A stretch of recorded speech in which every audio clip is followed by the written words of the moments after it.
You know, why does episode 10 feel like probably, in my opinion, the best episode so far in the series, in the show, of the season right now when it comes to Reincarnated as a sword? Why does it feel that way? You know, and the answer is simple to me. And why is it my favorite so far? Is what Sora Line does. What it does wrong. And what when it does right, it does right. You see, my problem with Sora Line is Kirito. When Kirito's on scene, he ruins everything. You can have the side characters going through an amazing, emotional, great development moment, and then Kirito shows up, and then he just God modes everything, and it just kills the character flat. It makes him so dependable on him, and it's so boring. I reviewed season 2 of Sword Art Online, and I was enjoying it mainly with Shion and her development of her trying to overcome her trauma and facing Dead Master within Gun Gale.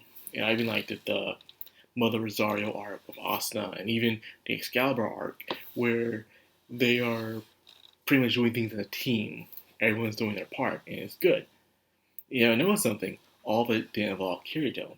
When Kirito shows up on Gun Gale, Shion becomes completely dependable on Kirito.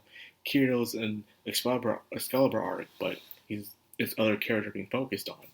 And then, of course, in the Mother Rosario arc, you have it mostly focused on Asuna, and everything is great. Only until Kirito shows up. No, Kirito's just a terrible character. I guess he's supposed to be an insert character, but he's still terrible. So you have the same thing here, where Fran is. I do like Fran as a character. She's a girl who takes things in spades. She she's been through things, she's seen things, so that's why she doesn't react as most children would in certain situations. That's completely understandable. She's seen death, she's seen in a world where people kill for the sake of surviving and face no consequences most of the times. That's why she does what she does without hesitation. Completely reasonable. Eris does it in most Shoko Tensai, you know, where Rudy's is different because Rudy's from a world where killing is a big no-no, no matter what. Even if you were sometimes defending yourself in the real world, some people will still feel guilty about killing someone, feel like they're in trouble, as we've been scrubbed clean of that no guilt of killing. So it's completely different. So I enjoy Fran's character. Problem was is that when she got the sword, instead of her leveling up, like kind of like Sonic in the Sacred Sword, where he had a sword and he leveled up as a sword throughout time. And then it's OP in the beginning. He upgraded the sword. He got stronger as time goes on. He wasn't OPing everyone in the very beginning. The problem with a reincarnated sword in a lot of isekais is that they have the character too powerful at the very beginning, to the point that there's no challenge later on. And it's too focused on them, so therefore you don't care about the other characters. They become background noise, and you kind of wish you seen something else though at the same time, other than the isekai character being OP, because it's so boring. That's why people fall apart from isekais. And I said that in the video before, when it comes to the difference between isekais and shonens, where one shows one gaining strength and one already having that strength, but just doing nothing with it but just showing off. There's a big, big difference. Now, with that being said, it's always good to even have a powerful character, but have them work in a group. As you've seen this episode, you've mostly seen the other teams of the party doing their part. They're inside the Spire dungeon and they're doing things very well. They're scouting the area, they're checking for traps. Each person is doing their role. Trap detection, squad teams of the Vanguard attacking off weaker enemies. The strong ones stay back, conserve their energy for stronger enemies. It is pretty cool. I like that. Everyone's doing their part as a team. It's something that another show I like watching called Is It Wrong to Pick Up Girls in a Dungeon, where when Bell forms his team, you see everyone doing their part, staying strong.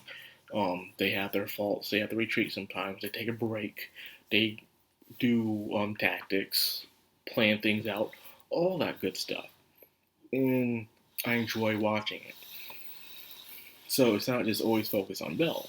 Same thing in this episode. Everything's not focused on Fran. So the episode just feels breathable. You know, it's like, okay, we have some things they're doing, they're strategizing, they're doing teamwork. It's not like the first time when Fran was in the dungeon and she's just soloing everything. You know, it's her first time. And threw some people off, you know? It's like they made her too OP too fast. And then I said, we'll wait till you get to that. And they showed the episode when she's fighting the greater demon. But even then, she was still winning. She had her hands cut off, and people kind of wished they had some type of moment there with her. But instead, we didn't get that. Something where the author failed to do. I would say so myself. But in this episode, it's focused on her working as a team, which a lot of people believe that's what should have happened in the first place. When she entered the Goblin Dungeon, instead of just going in head first, it should have had her teaming up, learning the basics of what things to do. For instance, we had a lot of info dump of how the system works in this world. The magic system with the elements and how you can evolve them more. And the skills and different kind of skills and all that stuff. It was good, but it's kind of funny how we got all that dump towards the third last episode. So it's like, this could have happened in the beginning, if you ask me. It's almost as if the author was just now thinking about the power system around this time. Like, okay, fine, I'll give you that.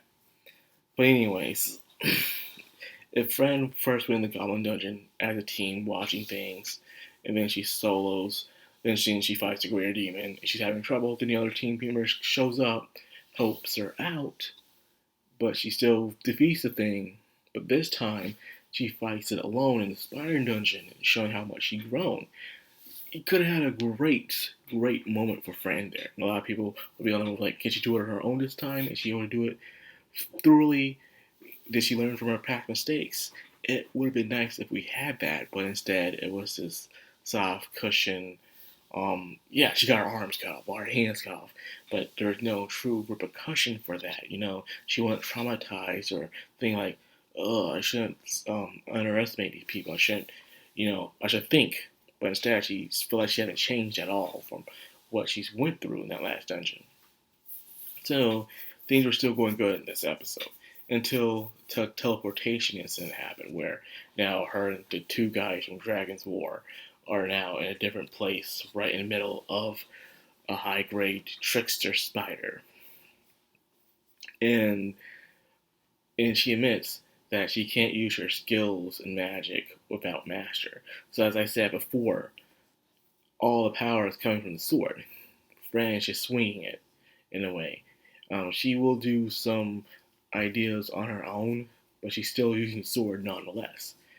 It's not her skill herself. And this is what I am looking forward to seeing. Fran worked this entire time, and the sword was not being careful with her in a way. You know, it was like, things will be okay. You know, I'm here with you, so therefore I'll make sure nothing happens to you. So therefore I'll do everything OP for you. It sounds good. But until this happens, you're away from Fran, and now Fran is facing a very powerful monster on her own. Now, what to make this very sweet, to make this very good, if what they do next is have her struggle against this creature.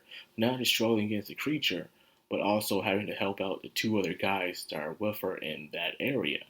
So therefore, she is struggling. You know, things aren't going well, and they're on their way trying to find her. And then the sword's thinking, man, if only I took things slower with her, if I gave her time to truly train herself, instead of just having her relying on me all the time, she wouldn't be in this situation.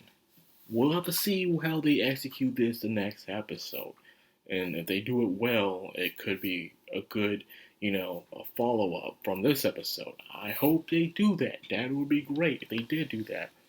And it just sucks that we're just now getting this good kind of content only towards the end of the season of the show. It's like, it would be nice if we had some build-ups and stuff, some stumbles upon, so therefore we can see this character grow, but it just didn't happen. And unfortunately, like I said before, a lot of isekais do this. Heck, some of them don't have the character stumble at all.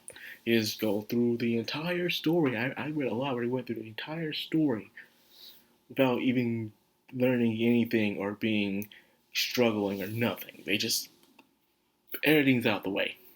It wasn't funny, it was entertaining, it was just, I'm like, sitting back like, I'm reading this, I'm like, why? But I guess that's me and my fault. But anyways, like after this episode, I hope you guys enjoyed it. If you did, like, comment, subscribe, and of course, hit that bell icon. That's the Madcrownxox on Anime. Signing out.